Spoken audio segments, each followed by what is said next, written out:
We're doing each side of the ball. I have receivers. He's doing cornerbacks. We have dove into this very underrated, not super well known resource called PFF to get stats and look up stuff and kind of take our stuff to the next level, really, as far as like knowledge and information, because we both love diving into this stuff. We also both don't have the time to just spend hours watching film. So this is great resource for us. They got a lot of information on a lot of stuff. So this is at least all of my stuff. A lot of the information is coming from the data and stuff that they put out there. So we are going to start and go 5 through 1. So my number 5 receiver, and I will say my number 1 receiver in regards to interesting players for the Raiders to target at wide receiver is going to be Treylon Burks. He's second round projection out of Arkansas. His size and speed is elite. He's 6'3", 225. He's big enough to win possession plays and fast enough to beat somebody man to man. He's projected to be an X receiver. We've talked about that's kind of what we are needing, whether we address that in free agency, what have you. But he played mostly in the slot, which is very interesting for being a bigger guy like this. Played a lot in the slot, not a whole lot on the outside. So didn't face press coverage a whole lot. That's one of his potential weaknesses. How is he going to transition to the NFL, where if you're playing on the outside, these corners are physical, they're in your face. He's got a big body to be able to battle that and whatnot. So, it's yet to be seen, obviously, how that part of his game will transition. And he is kind of just raw. He needs to get better at his route running and just kind of the intricacies of route running. They didn't have him running a whole lot of different routes from the route tree and whatnot. So that's one of it parts of his games that he needs to kind of build upon. So watching the highlight tape and stuff like that, everybody throws out player projections, right? And they have their suggestions on the website and who they see. But watching the highlights, I was just like, okay, what do I feel like? Get these vibes from these players. So for me, I kind of got like a project AJ Brown vibe, where he's not, AJ Brown was so like polished and NFL ready. Essentially, his ceiling could be that to where he, if he gets better at his route running, his anticipation and stuff like that, he's a big dude that'll win the one-on-one battles, and he'll just straight outrun you if he's got the ball in his hand. So, sorry, I'm gonna butt in here, and I promise I'll be quick. This is actually something that bugged me about what I had said on the pod after I listened to it, and I want to clarify, at least from my sense, is that when we say X, we need someone to win outside, right? So I think I don't see it as an issue about if we draft someone that they have to just be this X receiver. We just need someone that can win outside because we have guys that can win inside with Waller, Renfro. Now, if we have someone that can win inside like Waller, we can flex Waller out, whatever, right? I just wanted to clarify that real quick. But I think saying that we need an X involves like, hey, we need someone that can win on the outside. So I get what you're saying. Appreciate the clarification. Yes. So my number 4, Chris Olave, Ohio State. He's projected potential first-round talent, 6'1", 188. He's a top-tier route runner, top-tier speed. He's just not super special once he has the ball in his hands. He's not someone that's going to break a bunch of tackles. The thing he's good at is getting himself into open space and finding windows so he can get the ball and then use his speed to go from there. He's kind of a before the catch kind of elite talent. Afterwards, he's still got some stuff he needs to kind of build upon. The question mark for him kind of is like, how is he going to develop? He's a senior, and he's the oldest out of a lot of these wide receivers we're seeing come out of Ohio State. But he kind of got passed up by a couple guys. One being my number 2, when we get to that point. Also, Jackson Smith Najiba. I don't know if I pronounced that correct. He's a baller, dude. He's a baller. He is, I think he's either a junior this year or he's going to be a junior. I think he's decided to stay, but he's really good. But Olave kind of got passed up a little bit as far as, his production and just, being the go-to guy. So question mark will be kind of how he develops and transitions to the NFL. This player, just kind of player vibes here, was one that came from PFF. And as I'm looking at it, I'm like, okay, that makes a lot of sense. So that's why I didn't necessarily come up with a different one myself. But that's Calvin Ridley. He's kind of got some Calvin Ridley vibes in regards to pretty great, off the line, with his speed, can get open, get plays, not like the most insanely dynamic person after the catch. Calvin Ridley was one of those people that kind of was always in Julio Jones's shadow once he got into the NFL, and everybody was kind of like, when's he going to take that next step? When he's going to have the ability to take that next step? Can he be the number one guy? So I think that's what you're going to see out of Olave when he comes into the league as well. So going into my number 3 receiver, Jameson Williams, Alabama, projected first round guy, 6'2", 189. He is considered the best deep threat in this class. He's very shifty, along with being fast. A lot of times, the shiftiness for the taller guys at 6'2", you don't see a whole lot of people that have elite agility and shiftiness when they're on the taller side. A lot of people are just kind of fast off the ball, fast when they get to top speed. He did tear his ACL in the national championship game. So how he recovers and where he comes back from that is going to be the interesting part of his process throughout all of this. Once again, we do not ACL tear shame at all on this podcast, but one big thing for him on his draft stock is going to be how he recovers from that, and how he kind of comes back.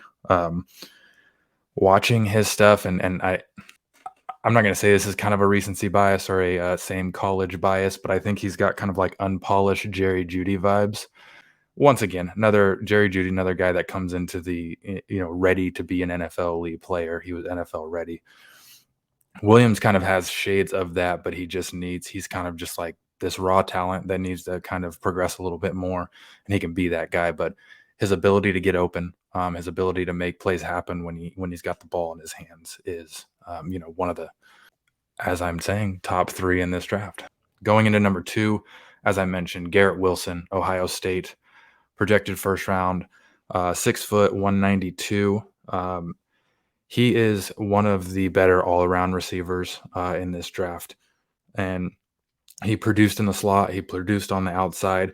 He's very shifty, has great intuition after the catch, as far as making people miss, seeing the lanes to go through. He's not that big, and he wasn't super great against press coverage, so he's probably going to be mainly a slot type of guy. Another situation where it's like, have to see where it, kind of transitions to the NFL in regards to playing on the outside, getting that bump and run. This was another one that was, I kind of went along with PFF's, kind of vibes, but Deontay Johnson, kind of the same guy. Great in the slot. You can move him all around, just get the ball in his hands, and he can, make plays happen. So, and then the number 1 is Drake London out of USC. Highly regarded as a top 10 pick, 6'5", 210 pounds. He's going to be your true number 1X, most complete package out of anybody in this draft. He's one of those physical players who it's 80-20 when you throw the ball up to him. That 70-30, 80-20 range. He's going to come down with it more often than not. He's also big and physical. He can block. He's going to be a great, and that's where like kind of a good all-around player kind of comes into play. Is he's going to be able to block on the outside and do just about anything you ask him to. He did break his ankle after 8 games this year, so he's another guy that's going to be, let's see how he jumps back from that broken ankle, how he recovers, all that kind of stuff. I think all accounts are, people are expecting him to kind of pick up where he left off, and it's not going to be too much of an issue. But for me, watching him, I had Michael Crabtree vibes from him. He's not necessarily someone who's just going to completely outrun you, that you're never going to catch from behind, but he's very physical. He can get behind you. He's going to go up and beat you at the catch point. He's going to be able to run these digs and these curls and just body you up and be that possession receiver.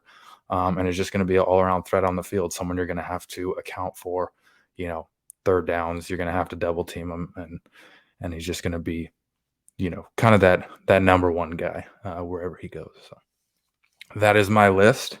Andrew, I know you've got a lot to chime in about.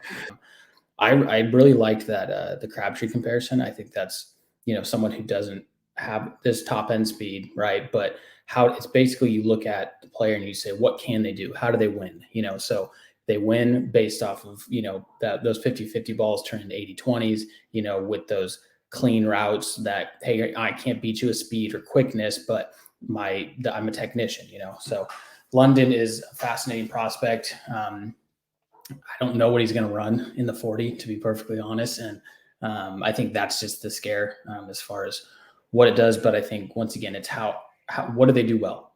All right. And so it's like, is he someone that's going to run 4.4? No, probably be high 4.5s, low 4.6. But is he someone that is going to probably come into the league and have 8 touchdowns, because he's in just teared up in the red zone? Probably, because that's where his strengths are. So the only thing I guess to note, I'm a lot higher on Burks than you. I think he's fantastic, and he's basically looks like he's built like DK Metcalf, not as rocked up, but that size, right? And he plays like Debo Samuel, or is utilized like you're saying. He plays in the slot predominantly. They run speed sweeps with him. It's because the dude runs like 4.2.